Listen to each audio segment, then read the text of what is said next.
is subscribing, we instantly start to ask questions about them, so onboarding them. But that's the same if someone is approaching you because they want to hire you or your company, and you ask follow-up questions, right, to clarify whether there's a match, right? And you can ask about the competitors as well. You just send me an email about how a cold email provider is basically asking customers that, okay, if you use a competitor, send us the last invoice and we credit you the same amount so you can try us for free, for literally free, without cost.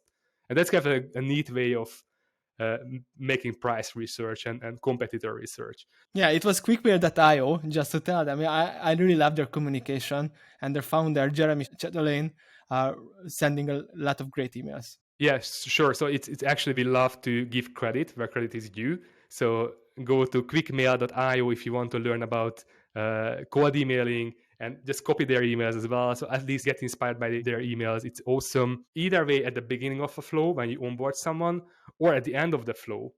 So if you deliver the product, a project, or something, always ask.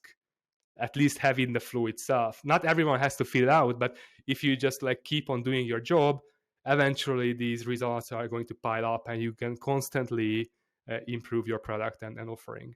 Okay, and the last part about survey is that you can screen people which segments are in, and also you can find the most articulate people and invite them to an interview. How do you find these people? So you will read people's answers, and most of them will be mediocre, average, but some of them will stand out. It's very, very thought about. So it's kind of like super forecasters, right? So there are a few, a small portion of society who can forecast well, and if you can screen for them, then you can use them to forecast. But it's kind of like the same logic, right? So you get feedback from everyone, and they get the best ones, and then personally approach the best ones who can articulate clearly what's going on in their lives and their relation with your product. In our experience, you can invite these people for a $50 to $100 gift card for a 1 hour long interview. So to answer, we talk about pro level, and based on this research, we made $1 million branding campaigns. So we spent $2,000 on the Facebook ads and the prize for the sweepstake. And after we offered $100 gift cards for the interview participants, and we have about 20 participants, and it was enough.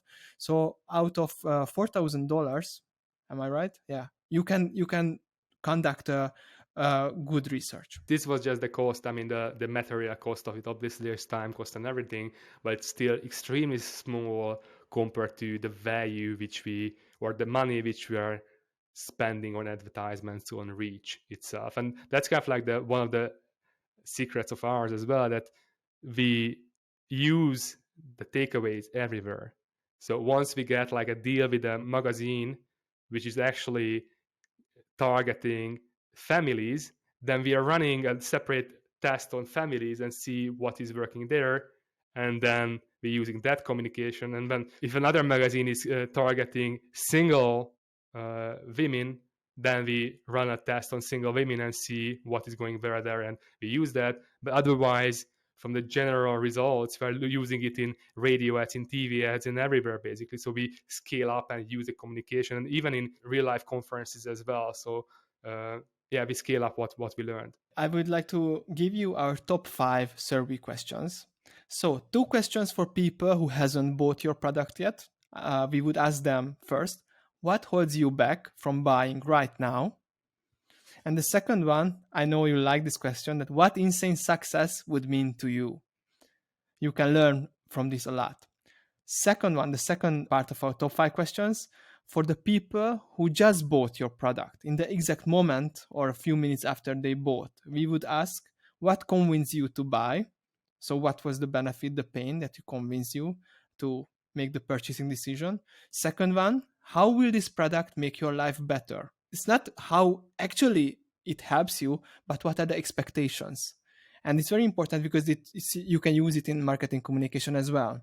Can you give an example of that? For example, if somebody's just paid the money for a cooking class, their expectation would be that in a week I will be able to cook these dishes for our friends. That can be fulfilled. So that's why it's important, because if the expectation is that you are going to turn into a Michelin star chef, then it's a false expectation which you cannot like support, and it's unreasonable in 2 weeks time, right?